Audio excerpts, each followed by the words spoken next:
اگر حکومت آج رات اعلان کر دے کہ کل سے پیٹرول 30 یا 40 روپے سستا ہو رہا ہے تو نقصان کس کا ہوگا؟ زیادہ تر لوگ کہیں گے حکومت کا، لیکن اصل کہانی اتنی سیدھی نہیں ہے۔ ہر 15 دن بعد ایک ہی ماحول بنتا ہے، سوشل میڈیا پر خبریں چلتی ہیں، لوگ کہتے ہیں اس بار شاید ریلیف مل جائے، اور پھر رات کو صرف ایک لائن کی خبر آتی ہے کہ پیٹرول کی قیمت برقرار ہے۔ خبر ختم، لیکن سوال ختم نہیں ہوتا۔ آخر ہر بار ایسا کیوں ہوتا ہے؟ کیا واقعی حکومت کے پاس کوئی راستہ نہیں ہوتا، یا پھر کوئی ایسا کھیل رچا دیا جاتا ہے جس کا بوجھ آخر میں عوام پر ڈال دیا جاتا ہے؟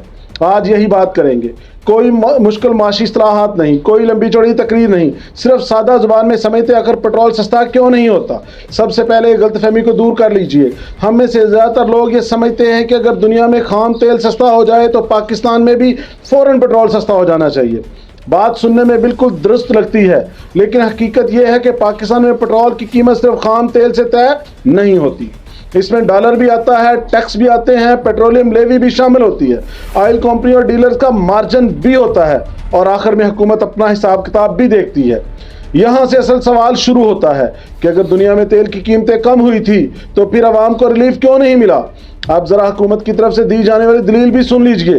حکومت کہتی ہے کہ اگر اس وقت پیٹرول سستا کر دیا جائے تو سرکاری آمدن کم ہو جائے گی، خزانے پر دباؤ بڑھ جائے گا، قرض واپس کرنے ہیں اور IMF کے ساتھ معاملات بھی دیکھنے ہیں۔ یہ ساری باتیں اپنی جگہ پر موجود ہیں، لیکن پھر عوام بھی ایک سوال پوچھتی ہے کہ ہر بار قربانی صرف ہم ہی کیوں دیں؟ جب پیٹرول مہنگا کرنا ہوتا ہے تو فیصلہ چند منٹ میں ہو جاتا ہے، لیکن جب ریلیف دینے کی باری آتی ہے تو اچانک اتنی زیادہ مجبوریاں کہاں سے آ جاتی ہیں؟ اور یہاں سے وہ سوال پیدا ہوتا ہے جو شاید ہر پاکستانی کے ذہن میں آتا ہے کہ آخر حکومت کی پہلی ترجیح ہے کیا؟ عوام یا ریونیو؟ اگر عوام پہلی ترجیح ہے تو ریلیف کہاں؟ اور اگر ریونیو پہلی ترجیح ہے تو پھر ہر تقریر میں عوام کا ذکر کیوں کیا جاتا ہے؟ یہ سوال صرف میرا نہیں ہے، ہر اس شخص کا ہے جو مہینے کے آخر میں بجٹ بناتے ہوئے پریشان ہو جاتا ہے۔ ایک اور بات کو سمجھ لیں کہ پیٹرول صرف گاڑی میں نہیں جاتا، پیٹرول مہنگا ہو تو کرایہ بڑھتا ہے، سبزی مہنگی ہوتی ہے، سامان کی ترسیل مہنگی ہوتی ہے، یعنی آخر میں اثر گھر پر ہی آتا ہے۔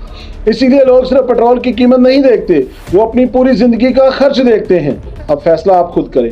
اگر واقعی حکومت کے پاس ریلیف دینے کی گنجائش نہیں تھی تو عوام کو صاف صاف بتا دیا جانا چاہیے تھا، اور اگر گنجائش تھی تو پھر سوال پوچھنا عوام کا حق ہے کہ ریلیف کیوں نہیں دیا گیا۔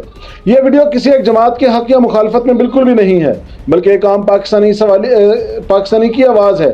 اب آپ اپنی رائے ضرور دیجئے۔ آپ کے خیال میں پیٹرول سستا ہونے کی اصل وجہ کیا ہے؟ کیا واقعی مجبوری تھی یا پھر ترجیحات کہیں اور تھیں؟ کمنٹ میں اپنی رائے ضرور لکھیے، میں آپ کا ہر کمنٹ خود پڑھا کرتا ہوں۔